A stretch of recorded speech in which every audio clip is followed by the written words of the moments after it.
y lo vamos a ver, el atavío. Luego, Pablo habla acerca del ministerio de la mujer en la iglesia, el ministerio de la mujer en la iglesia. Y por último, Pablo habla sobre la prioridad para la mujer cristiana. Entonces vamos a tratar de estudiar estos 3 puntos importantes sobre el tema.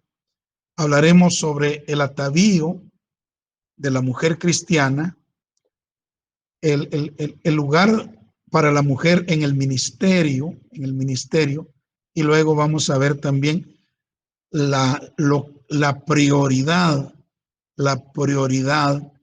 de la mujer o para la mujer cristiana según el corazón de Dios. Bueno, entonces es muy importante lo que vamos a estudiar en esta noche. Comencemos con el atavío de las mujeres cristianas. Leamos los versículos 9 y 10 de 1 Timoteo 2. 1 Timoteo 2, versículos 9 y 10. Leamos, lo dice así la palabra de Dios. Asimismo que las mujeres se atavíen de ropa decorosa, con pudor y modestia, no con peinado ostentoso, ni oro, ni perlas, ni vestidos costosos, sino con buenas obras, como corresponde a mujeres que profesan piedad. 3 palabras positivas son las que Pablo utiliza en este pasaje. La primera es decoro. Dice asimismo que las mujeres se atavíen de ropa decorosa. Entonces, decoro es la primera palabra que yo quisiera analizar con ustedes. La palabra decoro también se traduce en otras versiones como gracia. Gracia. También se traduce como decencia. También se traduce como hábito honesto. Hábito honesto. Y como está hablando de vestido, pues también al vestido se le menciona, se le dice hábito, ¿verdad? Hábito. Entonces, la mujer, hermanos y hermanas, debe vestirse de esta manera. Es decir, con gracia, ¿verdad? Con gracia, con decencia y con honestidad. Con honestidad. Esto es lo que significa la palabra decoro. El pensamiento que también se ve en el griego original es reverencia, sí, reverencia, queriendo decir literalmente que la mujer se vista con respeto, se vista con reverencia, ¿verdad? Se vista con reverencia. Bueno, esa es la palabra decoro. Luego Pablo sigue diciendo con pudor, pudor. También esta palabra pudor se traduce como recato, o sea, vestirse recatadamente o con moderación, con moderación. También esta palabra pudor significa vergüenza y retraimiento, retraimiento, o sea, lo mismo que es moderado, ¿verdad?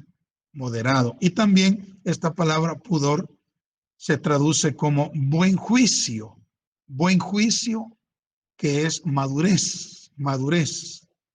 Y también se traduce como prudencia, la que es lo mismo de sabiduría o una de los elementos de la sabiduría. Entonces, el vestido, hermanos, de la mujer cristiana debe encajar en el marco de la moderación, de la madurez y de la sabiduría. Sí. Esto es ataviarse con pudor. La mujer cristiana debe ser pudorosa en su manera de vestir. Con esto va a dar un buen testimonio del cristianismo delante de aquellos que no conocen al Señor. y también va a servir de ejemplo para las mujeres recién convertidas, ¿verdad? Que están llegando a la iglesia para que ellas vean en la mujer cristiana madura cómo debe vestirse, a fin de que ellas también honren al Señor y honren a sus esposos con su manera de vestir. La tercera palabra que aparece aquí en esta porción es modestia. Modestia, o sea, la mujer tiene que vestirse decorosamente, con pudor y modestia. Ahora, la palabra modestia también se traduce como sobriedad, ¿sí? Moderación, templanza, ¿verdad? Templanza. El pensamiento que tiene esta palabra modestia es evitar los extremos, ¿verdad? O sea, no quiere decir que la mujer cristiana no se debe cuidar, no se debe arreglar, no, en ninguna manera. Lo que está diciendo es que debe ser moderada, debe ser sobria, con dominio propio, ¿verdad? Una vez escuché a uno de nuestros maestros en el instituto decir esta palabra que se me quedó y yo lo aplico tanto para las mujeres como también para los hombres, ¿verdad? El maestro nos decía que el secreto de la elegancia es la sencillez. Si usted quiere verse elegante como hombre, elegante como mujer, el secreto de la elegancia es la sencillez. Cuando uno se viste así todo folclórico, ¿verdad? Todo extremista, en lugar de verse uno bonito, se mira feo. Entonces, no se mira uno elegante. De manera que el secreto de la elegancia es la sencillez. Y esta es la idea que tiene el consejo de Pablo acá. Continuemos con el atavío de la mujer. Pablo menciona eh, otras tres cosas que que no se deben tomar en cuenta en el atavío de la mujer, ¿verdad? Dice Pablo, no con peinados ostentosos. Fíjense, no con peinados ostentosos. Yo estaba estudiando esa palabra en algunos comentarios y los entendidos en el idioma original de la Biblia traducen esta frase, no con peinados ostentosos, como peinados rebuscados, no con peinados rebuscados. Otros lo traducen no con peinados exagerados, exagerados.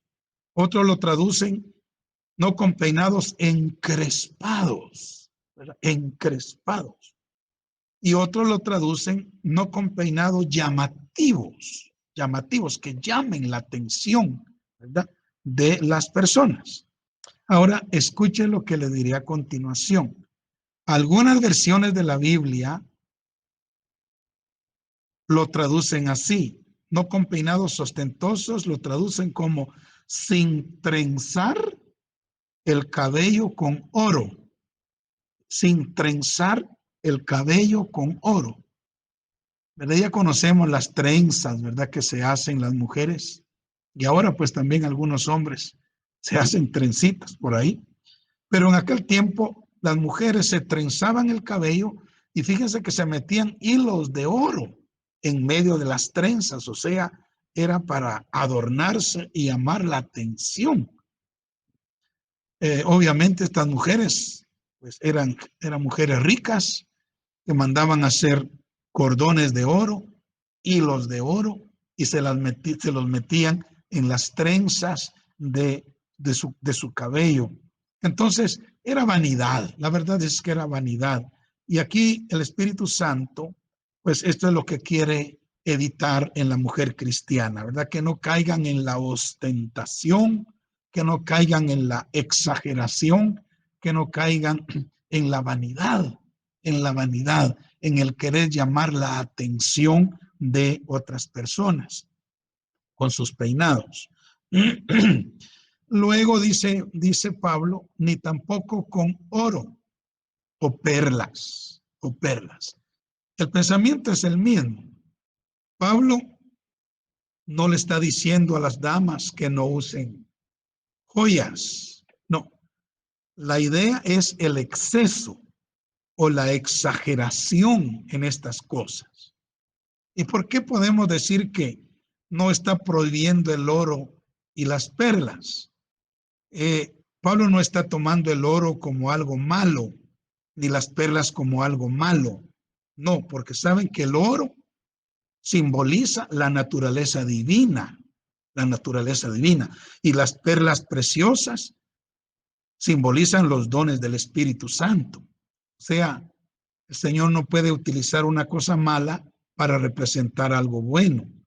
Aquí el Señor lo que está mostrando es que el problema está cuando se usan estas cosas para fomentar la vanagloria de la vida y alimentar así la vida egocéntrica, la vanidad. Entonces, esa es la idea. No es que la mujer no se arregle, no es que la mujer no se adorne, no. La idea es evitar alimentar la vida egocéntrica, la vanidad de la vida, ¿verdad? Evitar llamar la atención para ser ella el foco de atención de toda la gente. No, debemos entonces evitar las exageraciones que son las que alimentan, ¿verdad, hermano? Las obras de la carne en nosotros, ¿verdad? Y también en los ojos de los demás.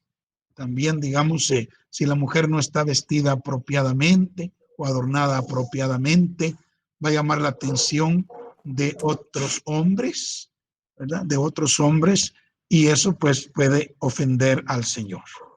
Bueno, la otra cosa que Pablo menciona acá son los vestidos costosos, ¿verdad? Traducido también en otras versiones como vestidos caros, caros. Esto está de acuerdo con lo que Pedro también escribe en Primera de Pedro 3, versículo 3 al 5. Vamos a leer ese otro pasaje de Pedro.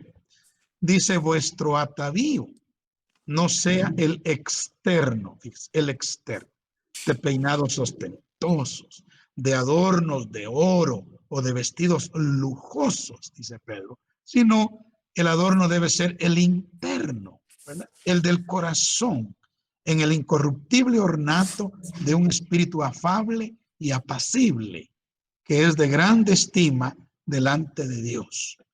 Porque así también, dice Pedro, se ataviaban en otro tiempo aquellas santas mujeres que esperaban en Dios, estando sujetas a sus maridos.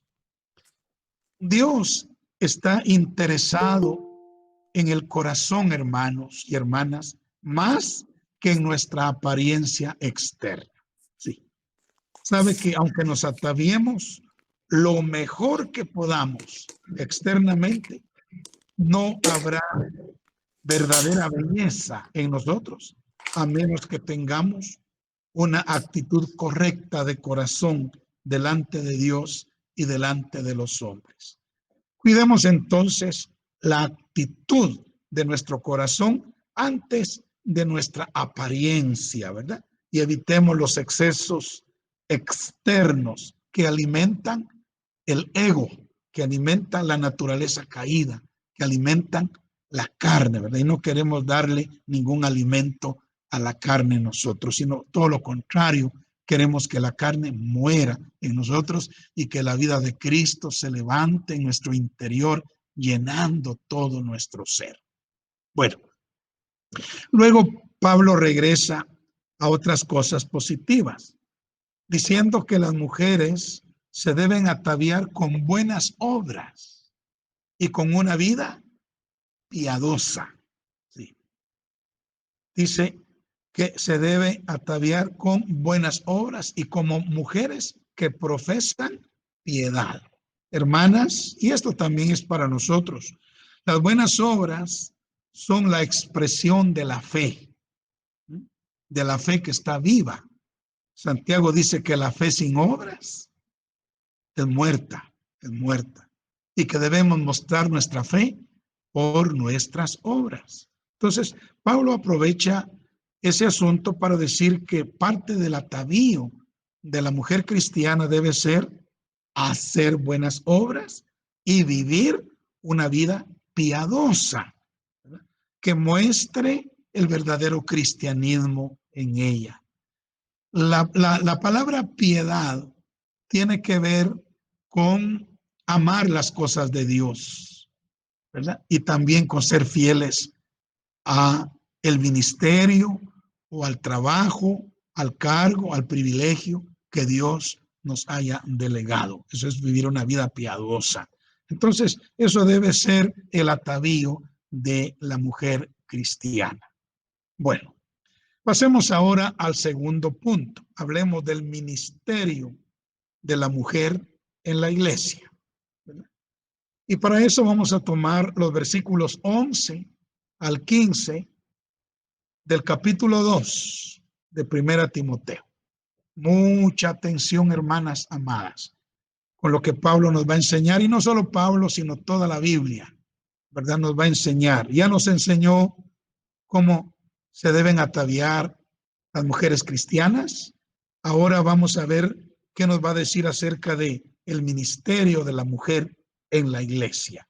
Leamos 1 Timoteo 2, 11 al 15. Dice: la mujer aprenda en silencio con toda sujeción, porque no permito a la mujer enseñar ni ejercer dominio sobre el hombre, sino estar en silencio, porque Adán fue formado primero, después Eva, y Adán no fue engañado, sino que la mujer, siendo engañada, incurrió en transgresión, engendrando hijos, si permaneciere en fe, amor y santificación con modestia. Pongamos mucha atención a esto, porque este pasaje de la Biblia ha sido controversial, hermanos, a través de la historia de la iglesia y también en muchas partes del mundo donde está la iglesia, controversial. Sabe que actualmente hay iglesias al ministerio de la mujer usando pasajes como este, ¿verdad? Pero en esta noche, sin apasionamientos de ninguna índole, yo quiero que estudiemos lo que Pablo está diciendo acá a la luz del contexto general de la Biblia. Que no saquemos el texto para interpretarlo fuera del contexto general de la Biblia, porque ahí es donde uno cae en malas interpretaciones. Cada texto debe interpretarse a la luz de su contexto. Y el contexto más importante para un texto es la Biblia entera, la Biblia entera. Entonces vamos a estudiar, según el contexto general de la Biblia, este pasaje. Bueno, aquí dice: la mujer aprenda en silencio. Bueno, para entender esto, debemos conocer el contexto cultural en el que fue escrito. Sí. En ese tiempo, en esos lugares, los hombres se sentaban a un lado del templo, ¿verdad? Y las mujeres al otro lado. Sí. Hasta el día de hoy, esa costumbre de sentarse separados existe en muchas iglesias. O sea, esto no es algo solo de aquella región, principalmente la región de Corinto, en el Asia Menor, sino que también aquí en este lado del mundo, ¿verdad?, en el occidente, se observa esa costumbre. Ahora, escuchen lo que sucedía. Cuando se estaba predicando, muchas veces las mujeres no entendían lo que el ministro estaba diciendo. Entonces, preguntaban en voz alta a sus maridos de un lado al otro. Esto causaba interrupción, esto causaba desorden en el culto. Y esa fue la razón por la que Pablo enseñó que las mujeres aprendieran en silencio. Y en otro pasaje dice que si tenían algo que preguntarle a sus esposos, lo hicieran en sus casas, ¿verdad? Porque ahí no se podía hacer porque causaban interrupción al ministro que estaba compartiendo, robaban la atención del resto de la congregación al preguntar así públicamente algo que no entendiera. Entonces, esa fue la razón por la que Pablo enseñó que las mujeres aprendieran en silencio y que estuvieran y que callaran en las congregaciones. Bueno, la otra palabra que vemos acá que Pablo dice es con toda sujeción, con toda sujeción. La palabra sujeción o sumisión encierra la idea de estar bajo autoridad, de tener un rango menor, ¿verdad? En un orden jerárquico. Eso es lo que significa sumisión. Lo repito, estar bajo autoridad, tener un rango menor en un orden jerárquico. Eso es sujeción. Ahora, escuchen, hermanas y hermanos. Por cuestión de orden, Dios Padre ha establecido, oiga bien, que Él es la cabeza de Cristo. El Padre es la cabeza de Cristo. Cristo es la cabeza de la iglesia. Cristo es la cabeza del hombre, y el hombre es la cabeza de la mujer. Sí. Así lo dice Primera de Corintios 11:3. Leámoslo. Primera de Corintios 11:3. Dice, pero quiero que sepáis que Cristo es la cabeza de todo varón. Y el varón es la cabeza de la mujer. Y Dios es la cabeza de Cristo. Ahí se ve. Dios es la cabeza de Cristo. Cristo es la cabeza del varón y el varón es la cabeza de la mujer. O sea, Dios es un Dios bien ordenado y es un Dios jerárquicamente perfecto, ¿verdad? Entonces, ese es el orden establecido por el soberano del universo, Dios, nuestro Padre Celestial. Así es de que Él es la máxima autoridad, su Hijo está sujeto a Él, luego el hombre debe sujetarse a Cristo y enseguida la mujer debe sujetarse al varón. Ahora, si usted une esta cadenita, fíjese bien, si Cristo está sujeto al Padre y el varón está sujeto a Cristo y la mujer está sujeto al varón, entonces Cristo, el varón y la mujer, todos estamos sujetos a la misma autoridad, a la máxima autoridad que es el Padre Celestial, ¿verdad? Y estamos bien colocaditos ahí y obviamente usted sabe que la fuente de la vida, la fuente de toda bendición es el Padre Celestial, es el Padre Celestial. Entonces, ahí estamos nosotros bien colocaditos. Ahora, respecto a que la mujer debe estar sujeta al varón, existen varias escrituras que nos dicen esto. Vamos a leer algunas. Génesis 3:16. Fíjese que desde el mero principio, Génesis 3:16, ahí aparece la primera mención de sujeción para la mujer. Leamos Génesis 3:16. Dice, a la mujer dijo Dios, multiplicaré en gran manera los dolores de tus preñeces. Con dolor darás a luz los hijos y tu deseo será para tu marido y él se enseñoreará de ti. Es otra manera de decirle a la mujer, tú estarás sujeta a tu marido. Él se enseñoreará de ti. O sea, tú estarás sujeta a él. Yo creo que de allí, de esta palabra, enseñoreará. De ahí creo yo que sacó Sara su doctrina, porque dice que Sara llamaba a Abraham Señor, dice que así lo llamaba, Señor.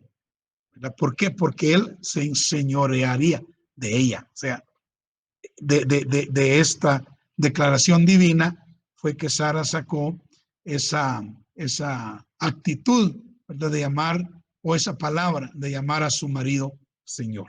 Bueno, ahora es al revés, ¿verdad, hermanos? Ahora el hombre le dice a su esposa, mi señora, le dice, ¿verdad? Entonces, como que se ha invertido el orden, ¿verdad? Esta es mi señora, le dice uno.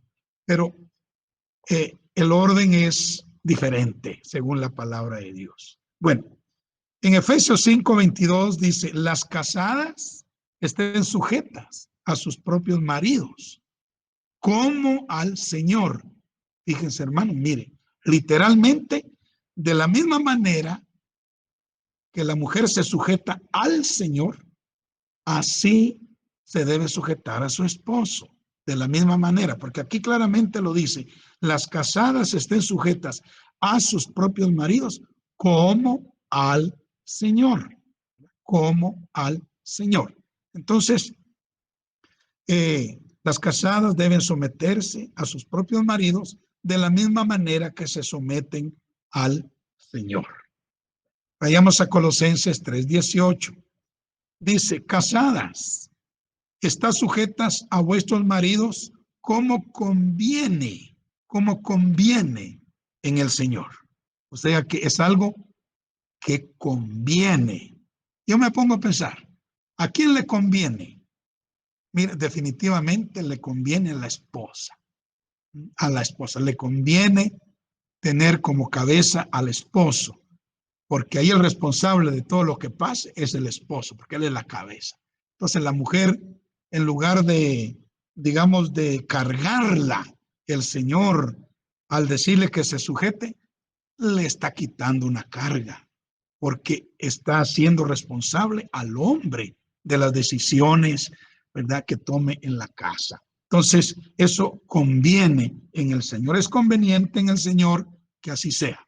Es conveniente para la mujer, conveniente para la mujer, pero también es conveniente para el marido. Es conveniente para el marido, porque hermanos, cuando la mujer manda en la casa, no es bueno, no es bueno.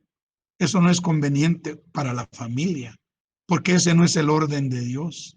El marido es el que tiene que tomar la dirección en el hogar, ¿verdad? Bueno, entonces eh, también es beneficioso para los hijos, para los hijos.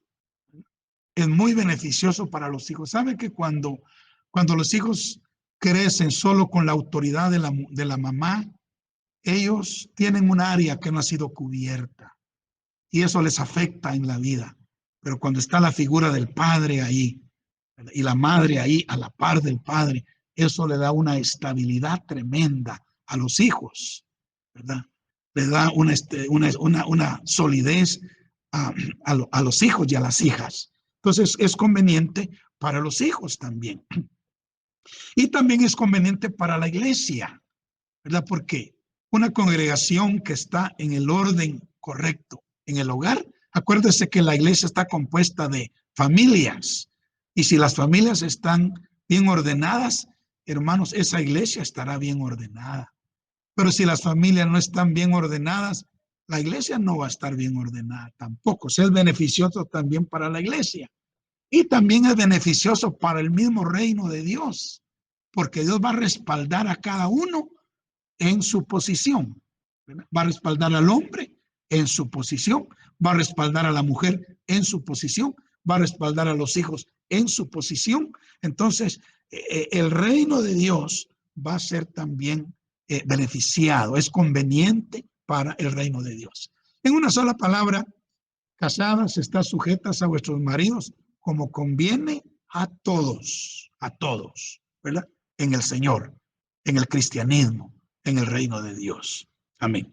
Luego, Tito capítulo 2, versículo 5 nos dice que las ancianas, sí, y no se vayan a poner pensativas, mis hermanas, no estamos hablando aquí necesariamente de ancianas de edad, no, estamos hablando aquí de mujeres maduras, maduras. Las ancianas, dice Pablo que deben ser prudentes, castas, cuidadosas de su casa, buenas, oiga, sujetas a sus maridos, para que la palabra de Dios no sea blasfemada. O sea, las ancianas deben enseñarle a las mujeres jóvenes, esa es la idea, enseñarle a las mujeres jóvenes a ser prudentes, castas, cuidadosas de su casa, buenas, sujetas a sus maridos. Dice, para que la palabra de Dios no sea blasfemada.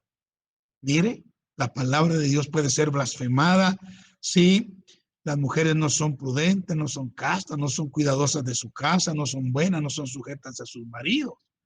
La palabra de Dios puede ser blasfemada.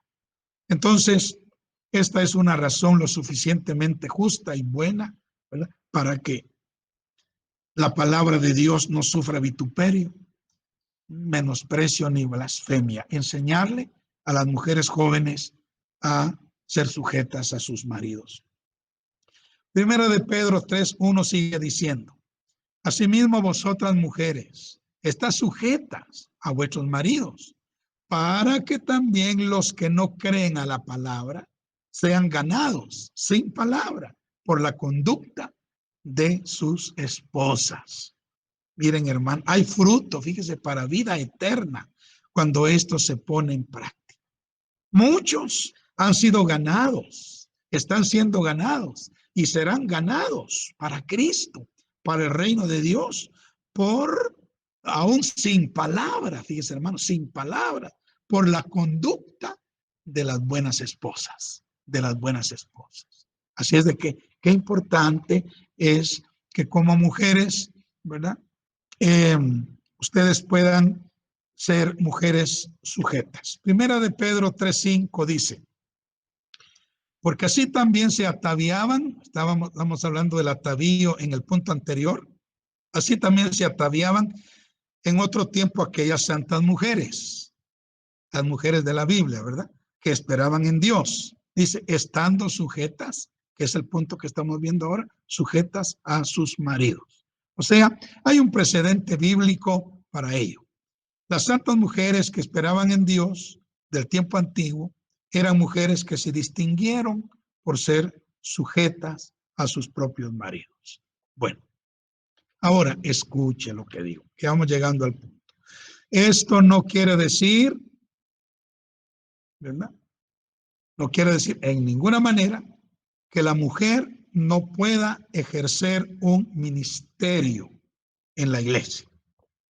De lo contrario, o sea que si la mujer no pudiera ejercer un ministerio en la iglesia, entonces la Biblia se contradiría a sí misma, ¿verdad? A sí misma, lo que nunca sucede.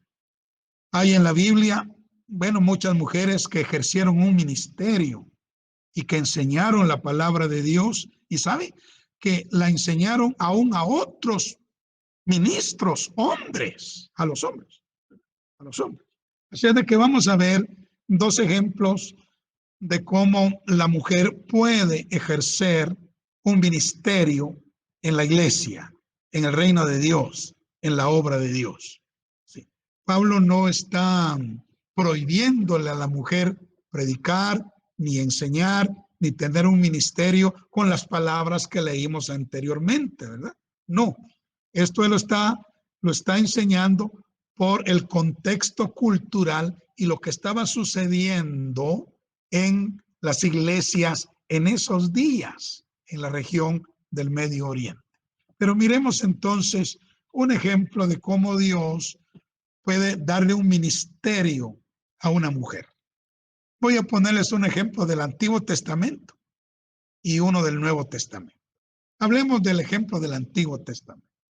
Yo sé que ya ustedes se pueden poner a pensar a quién me voy a referir. Me voy a referir a Débora. Débora es un ejemplo clásico de esto. Saben que esta mujer, en un tiempo difícil para Israel, fue levantada por Dios, óigase, como una madre, como una juez, como una gobernadora, como una pastora, para liberar a Israel de una terrible invasión cananea dirigida por aquel rey que se llamaba Javín y su general que se llamaba Císara. Vamos a ir a Jueces. Vamos a Jueces, capítulo 4, versículo 1 al 3. Si tienen por ahí su Biblia, consúltenla. Jueces 4, del 1 al 3. Dice, después de la muerte de Ahod, que era el juez anterior, los hijos de Israel volvieron a hacer lo malo ante los ojos de Jehová. Y Jehová los vendió, o sea, los entregó en mano de Javín, rey de Canaán, el cual reinó en Azor, y el capitán de su ejército se llamaba Císara, el cual habitaba en Aroset Goín. Entonces los hijos de Israel clamaron, mire, a Jehová, porque aquel rey tenía 900 carros errados y había oprimido con crueldad a los hijos de Israel por 20 años. Uy, fíjense qué tremendo. O sea que la situación era terrible, ¿verdad? Muy aflictiva, ¿verdad? Muy dura y era apremiante. Los enemigos estaban realmente oprimiendo con crueldad a los hijos de Israel. Bueno, mire lo que dice el versículo 4 y 5 de ese mismo capítulo 4 de Jueces. Dice, gobernaba en aquel tiempo a Israel una mujer, mire que era gobernadora, una mujer, Débora, profetiza, mire, era profetisa, tenía un ministerio profético, mujer de Lapidot.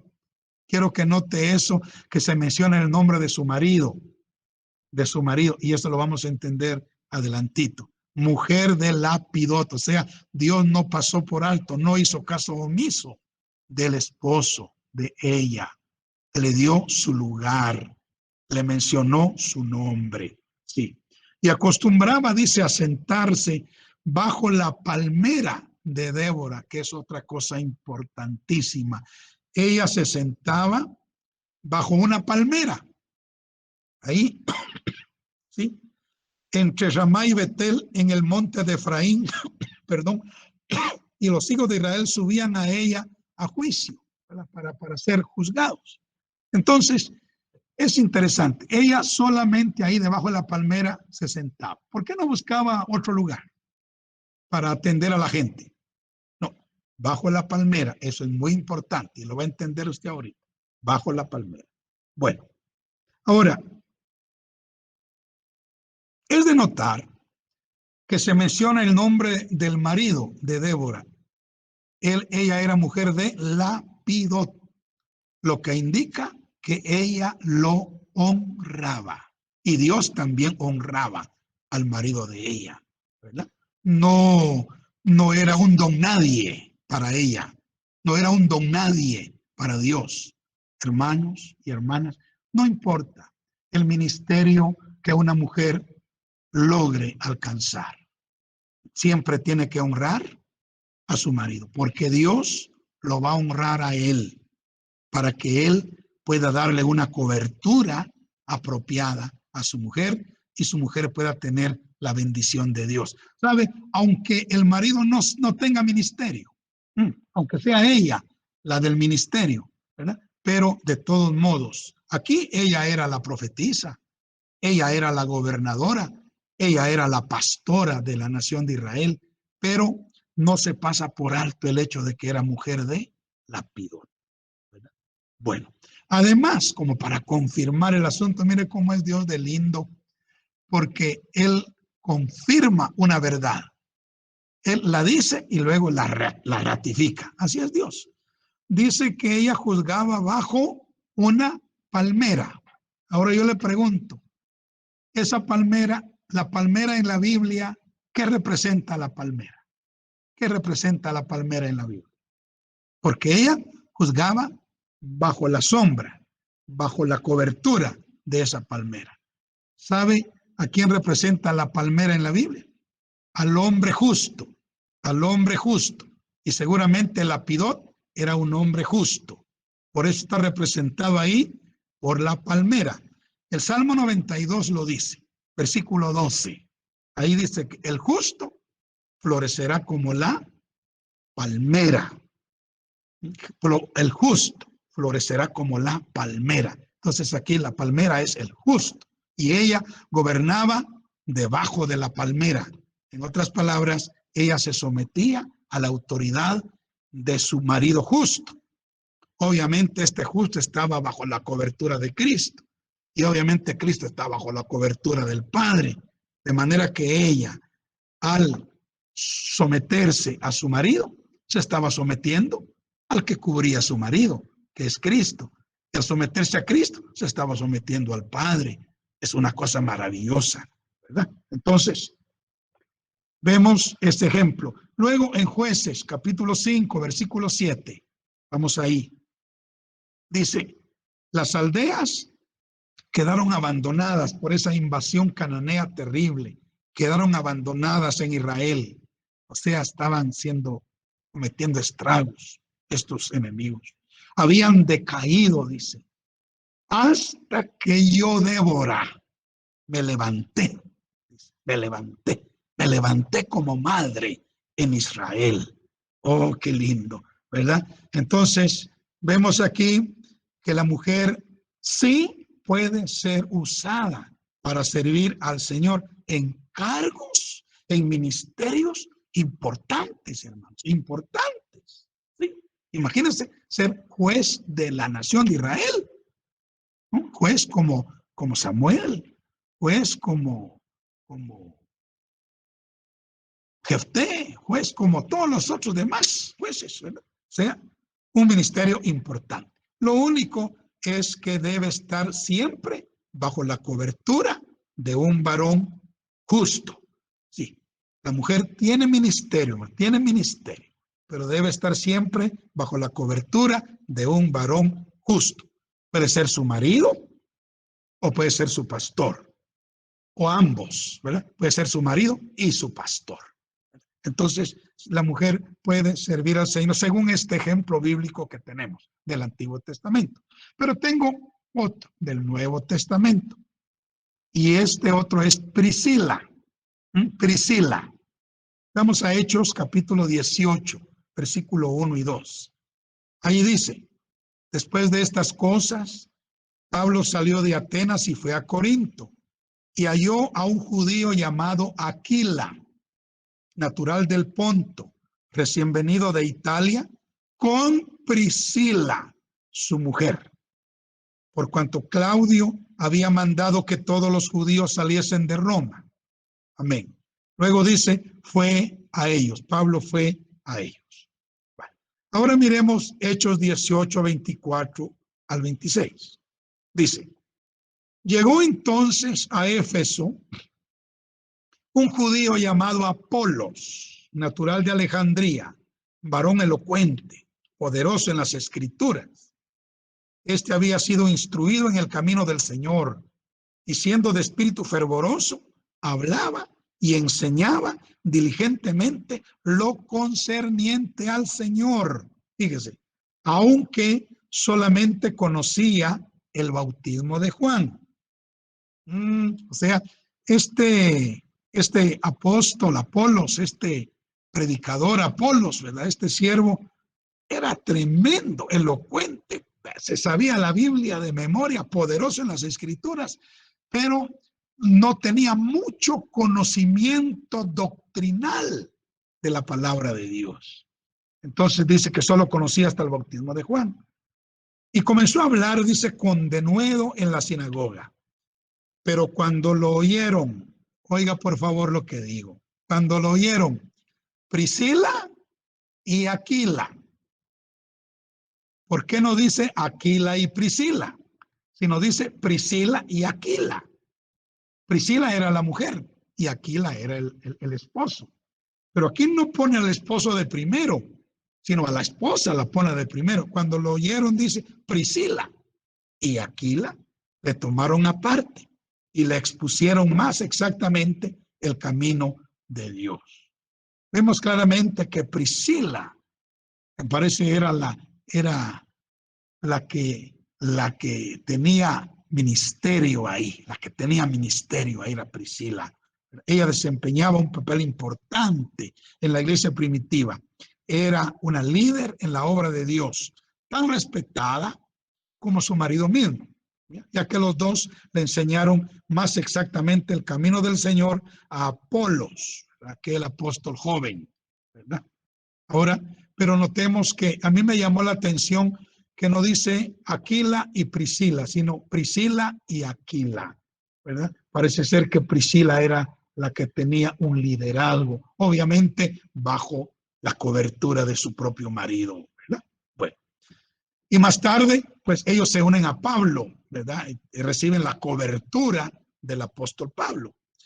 En Romanos capítulo 16, versículo 3 dice Pablo, saludad a Priscila y a Aquila. Mire una vez más, Pablo pone de primero a Priscila y después a Aquila, mis colaboradores en Cristo Jesús. Bendito sea Dios. O sea, parece que Priscila era la que llevaba el liderazgo allí y después, pues Aquila, su marido, la apoyaba. Bendito sea Dios. Hace poco, el pastor David Wallis compartió la palabra y yo espero que ustedes hayan escuchado el mensaje del pastor Wallis. Pero antes de predicar, él mandó un saludo a la Iglesia Cristiana Jesucristo aquí en Guatemala. ¿Y saben a quién mencionó primero? Al pastor Kummerfeld. Dijo, le mando un saludo al pastor Kummerfeld. Y también dijo al pastor Franco. O sea, él reconoció que el pastor Kummerfeld es el pastor general y que yo soy aquí el segundo. Entonces, así sucedió con Pablo. Saluda a Priscila, que era la mujer, y luego a Aquila, porque seguramente Priscila tenía ahí un ministerio bastante reconocido. En 2 Timoteo, capítulo 4, verso 19, dice, saluda a Prisca y a Aquila y a la casa de Onesíforo. Una vez más aquí Prisca, pues es el diminutivo de Priscila, ¿verdad? ¿Sí? O viceversa, puede ser que se llamara Prisca y el diminutivo fuera Priscila. Puede ser así, pero es la misma persona. Luego aquí Pablo dice, saluda a Prisca y a Aquila y a la casa de Onesíforo. Entonces, nos damos cuenta de que la mujer tenía aquí un ministerio especial. Ahora, por el contexto que esta pareja, por el contexto que tenemos, esta pareja estaba inmersa en el ministerio. Ambos participaban en la exposición de la palabra. Imagínense, hasta corregían a los apóstoles nuevos, a los predicadores nuevos, los corregían porque era una pareja muy linda, muy especial. Entonces, lo que Pablo está corrigiendo o enseñando es que la mujer no debe usurpar la autoridad del hombre, no debe usurpar la autoridad del hombre. 1 Timoteo 2:12 dice, porque no permito a la mujer enseñar ni ejercer dominio sobre el hombre, sino estar en silencio, ¿verdad? Ahí lo que quiere enfatizar es que la mujer no debe humillar al hombre, pues no debe sentirse más que el hombre, aunque tenga un ministerio. No debe luchar por una posición en la iglesia también queriendo sobrepasar la autoridad del varón. Puede ejercer un ministerio, pero siempre debe estar sujeta a un hombre, como dije, ¿verdad? A un hombre, como Débora y también como Priscila. Ahora déjenme leer lo que dice Primera de Corintios 16, 19. 16, 19. Pablo, mire, pues aquí Pablo dice algo muy interesante y quiero entenderlo de esta manera. Dice: las iglesias de Asia os saludan, Aquila y Priscila, con la iglesia que está en su casa. Os saludan mucho en el Señor. Ahora note que aquí Pablo regresa al orden establecido por Dios en la autoridad, ¿verdad? Y ahí sí ya pone a Aquila como la cabeza. Aquila y Priscila, con la iglesia que está en su casa, os saludan mucho en el Señor. O sea, Pablo no está anulando realmente al hombre, la autoridad del hombre. No, Pablo está poniendo a cada uno en su propio lugar, en su propia posición, ni tampoco está menospreciando a la mujer. No, tanto Cristo como Pablo y la Biblia entera honran a la mujer y hay ministerio para la mujer. Bueno, muy bien, recomendaciones de la sabiduría que encontramos en la palabra. Las casadas estén sujetas a sus propios maridos. Y si son ministros de la palabra, a sus propios pastores. Las solteras estén sujetas a sus padres.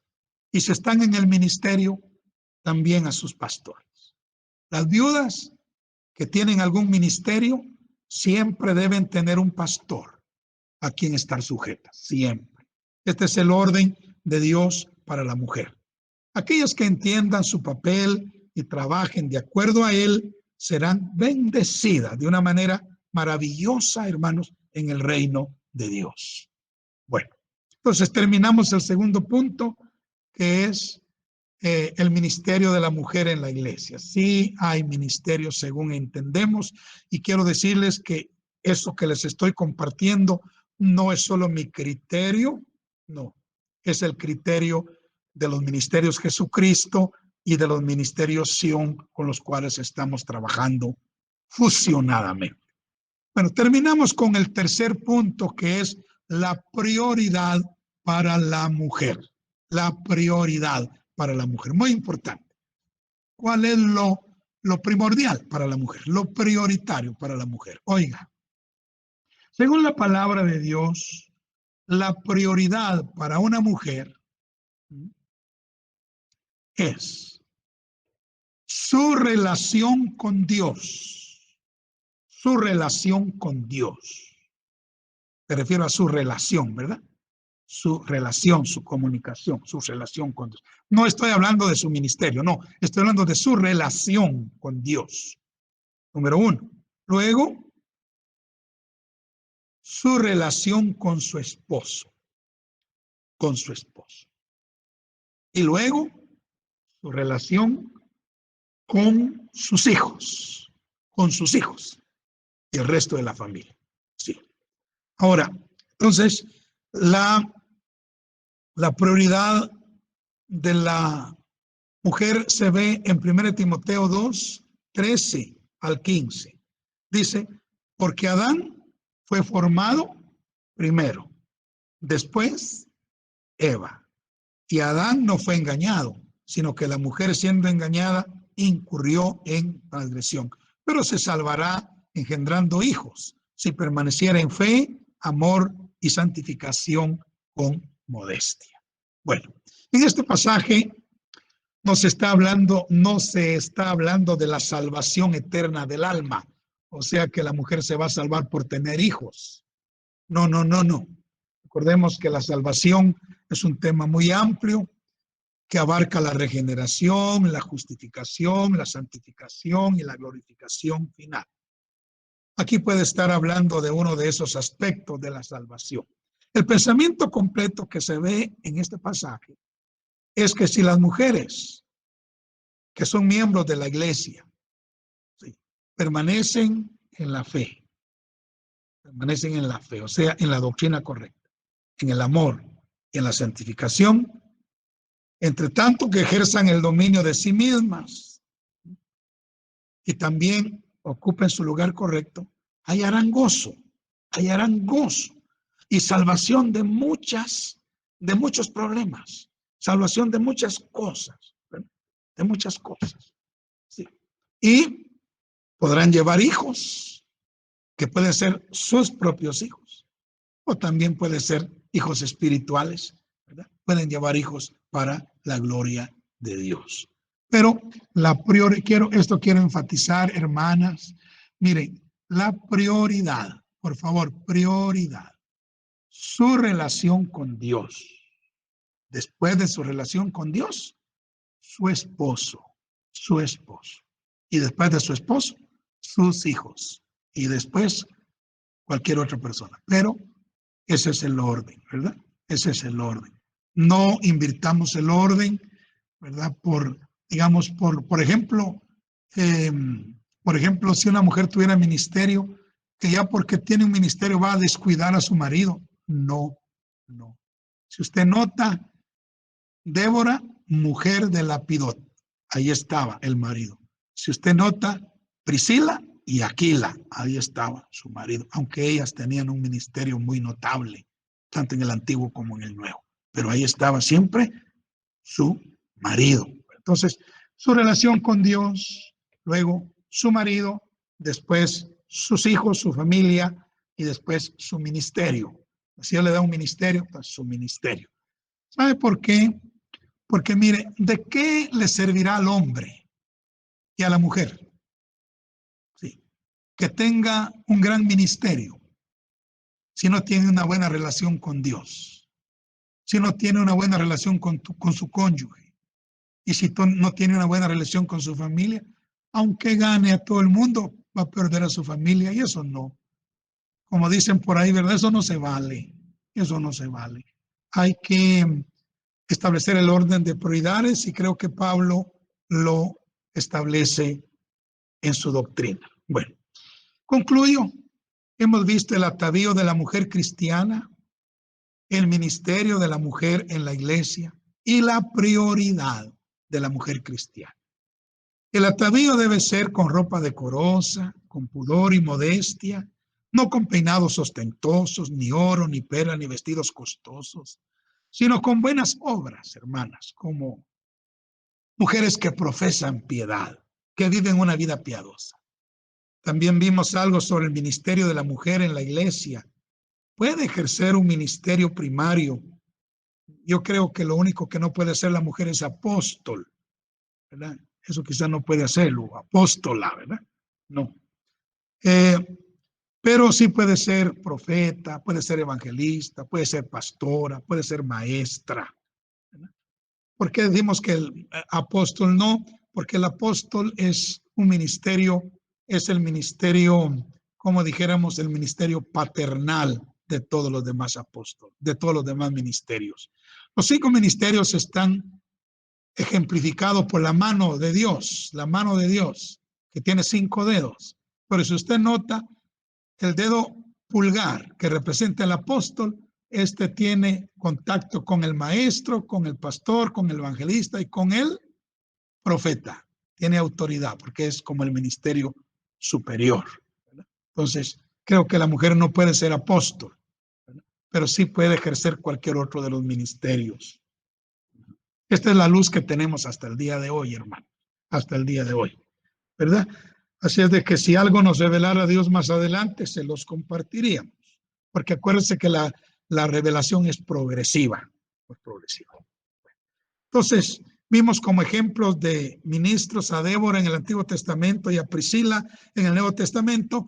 Y finalmente, pues vimos la prioridad para la mujer, que consiste en tener una relación perfecta con Dios, una buena atención a su marido y un cuidado especial para sus hijos, ¿verdad? Y si Dios le da un ministerio, pues entonces ahí va. En cuarto lugar, ahí va el ministerio que Dios le haya encomendado. Bueno, que Dios les bendiga, mis queridos hermanos y hermanas.